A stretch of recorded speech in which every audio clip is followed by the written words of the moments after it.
Yuk, dukung UFIT TV dengan belanja di UFIT Store. www.ufitstore.com.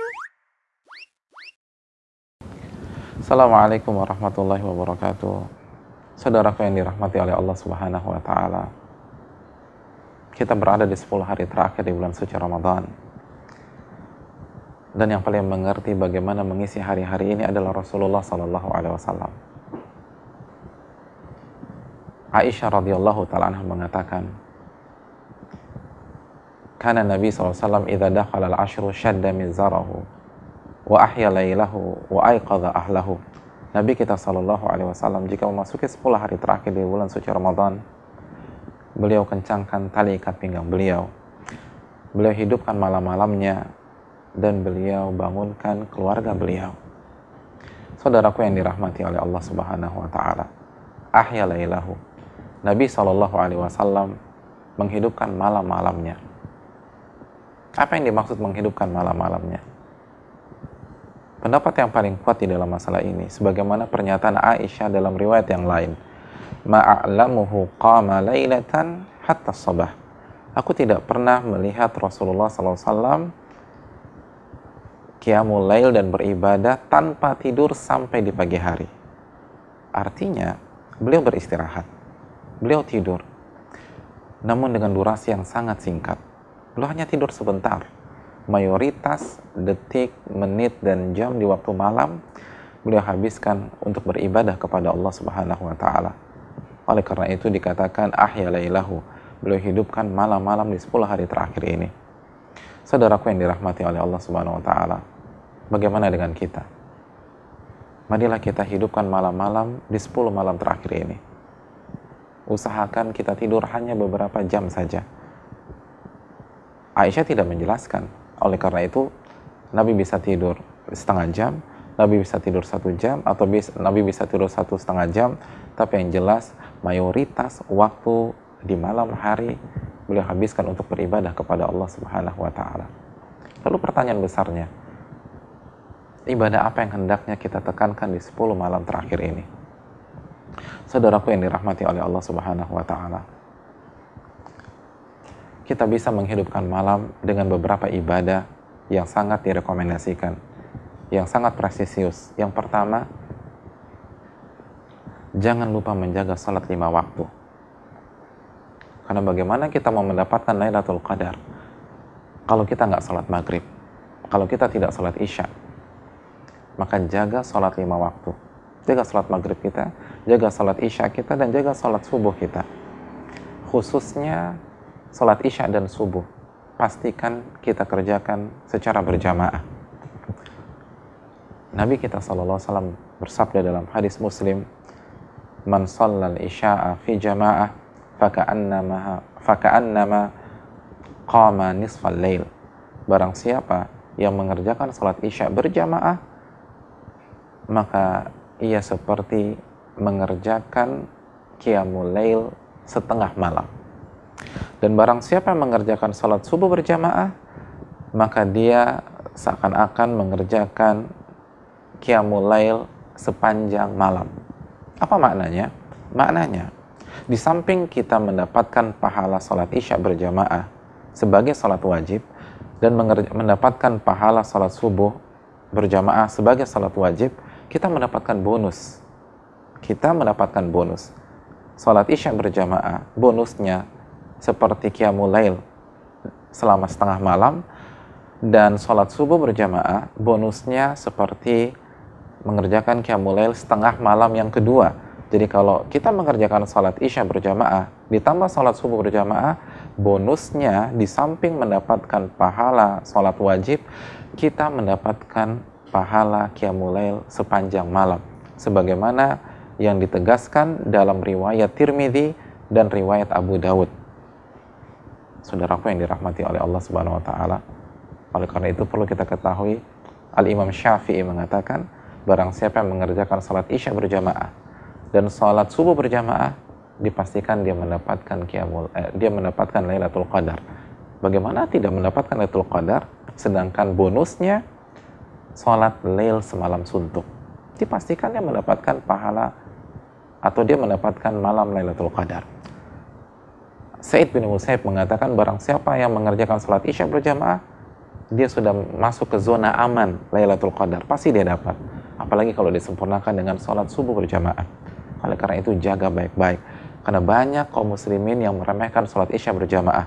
Banyak kaum muslimin yang datang ke masjid pas sholat taraweh, adapun sholat isya dia remehkan, ada yang tidak sholat dan ada yang sholat sendiri, dan itu keliru.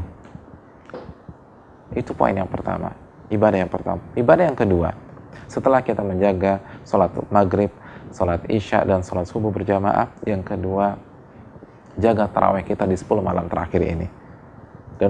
Dan usahakan bersama imam, usahakan berjamaah. Nabi kita SAW bersabda, man qama mal imam hatta yansarifa kutiba lahu qiyamul lailah. Barang siapa yang sholat taraweh bersama imam sampai selesai, maka dia mendapatkan pahala sholat semalam suntuk. Allahu Akbar. Jadi usahakan berjamaah. Kecuali para wanita dan ibu-ibu sekalian. Jika wanita memilih sholat taraweh di rumah, baik berjamaah ataupun sholat sendiri, karena saran Nabi SAW, wa buyutuhunna khairun lahun. Sholat mereka di rumah itu lebih baik bagi mereka, maka mereka pun mendapatkan pahala sholat tarawih semalam suntuk. Saudaraku yang dirahmati oleh Allah Subhanahu wa taala, maka di 10 malam terakhir jaga baik-baik sholat tarawih kita. Usahakan berjamaah. Dan setelah kita jaga berjamaah, panjangkan sedikit. Usahakan durasi sholat tarawih kita di 10 malam terakhir itu lebih panjang daripada sholat tarawih di 20 malam sebelumnya. Karena ini 10 malam terakhir. Dan Nabi SAW bersabda, afdolus sholat tulul qunut, sebaik-baik sholat itu yang paling panjang, yang paling lama berdirinya. 10 malam terakhir isilah dengan qiyamul lail dan sholat tarawih. Saudaraku yang dirahmati oleh Allah Subhanahu wa taala, setelah kita mengerjakan sholat tarawih dan berusaha berjamaah, yang ketiga jangan lupa membaca Al-Quran. Hidupkan malam-malam ini dengan membaca Al-Quran. Saudaraku yang dirahmati oleh Allah Subhanahu wa taala, man qara'a harfan min kitabillah falahu bihi hasanah. Barang siapa yang membaca satu huruf saja dari Al-Qur'an, maka dia mendapatkan satu kebaikan. Wal hasanatu bi asyri amsalihha. Dan satu kebaikan Allah gandakan menjadi 10 kali lipat. La aqul alif lam mim harf. Aku tidak pernah mengatakan alif lam mim itu satu huruf, namun alif satu huruf, mim satu huruf, alif satu huruf, lam satu huruf, dan mim satu huruf. Dan minimal usahakan setiap malam-malam spesial ini kita baca 100 ayat. Iya, jadikan 10 malam terakhir di bulan suci Ramadan sebagai momentum untuk mengistiqomahkan membaca 100 ayat Al-Quranul Karim. Karena mari kita simak hadis riwayat Imam Ad-Darimi. Dan hadis ini divalidkan Al-Imam Albani rahimahullahu ta'ala. Man qara'a bimi'ati ayat fi laila kutiba lahu kunutu laila. Barang siapa yang membaca 100 ayat Al-Quranul Karim, 100 ayat Al-Quranul Karim di waktu malam, maka dia mendapatkan bonus pahala sholat lail semalam suntuk. Allahu Akbar. Di samping kita mendapatkan satu huruf 10 kali lipat, kita pun juga mendapatkan sholat lail semalam suntuk. Minimal membaca 100 ayat dan jadikanlah 10 malam terakhir sebagai momentum. Saudaraku yang dirahmati oleh Allah Subhanahu wa taala. Sekarang coba kita bayangkan, apabila di 10 malam ini kita menjaga sholat maghrib, sholat isya, dan sholat subuh berjamaah. Lalu kita sholat tarawih bersama imam atau berjamaah. Kecuali bagi wanita yang memilih mengikuti saran Nabi SAW. Lalu yang ketiga, kita membaca Al-Quran minimal 100 ayat. Berarti bonusnya semalam suntuk, dan semalam suntuk. 3 malam suntuk. Allahu Akbar. Jadi jika di malam ke-21 kita lakukan amalan ini, maka kita seperti menghidupkan 3 malam. Bukan 1 malam, 3 malam. Di malam ke-22 pun demikian. Kita seperti melakukan 3 malam. 3 malam, 3 malam, 3 malam. Oleh karena itu, isilah hari-hari ini atau malam-malam ini dengan amalan-amalan di atas. Lalu berikutnya perbanyak zikir kepada Allah Subhanahu wa taala. Zikir-zikir yang kita resapi, zikir-zikir yang bukan hanya lip sync dengan bibir kita saja. Renungkan dan resapi zikir-zikir tersebut dan angkat tangan kita. Ini malam-malam terbaik, malam-malam mustajab, malam-malam diijabahnya doa. Doa kepada Allah Subhanahu wa taala, minta kebaikan di dunia dan di akhirat. Karena kita butuh. Allah tidak butuh dengan doa kita. Kita yang butuh berdoa kepada Allah Subhanahu wa taala. Karena hajat kita banyak. Kita penuh dengan kekurangan. Kita penuh dengan masalah-masalah kehidupan. Minta kepada Allah. Ini malam-malam istimewa untuk dipanjatkan doa-doa kita. Dan kerjakan amal soleh yang lain. Semoga bermanfaat. Itulah beberapa tips bagaimana menghidupkan malam-malam di 10 malam terakhir sebagaimana yang dilakukan Nabi kita SAW. Assalamualaikum warahmatullahi wabarakatuh.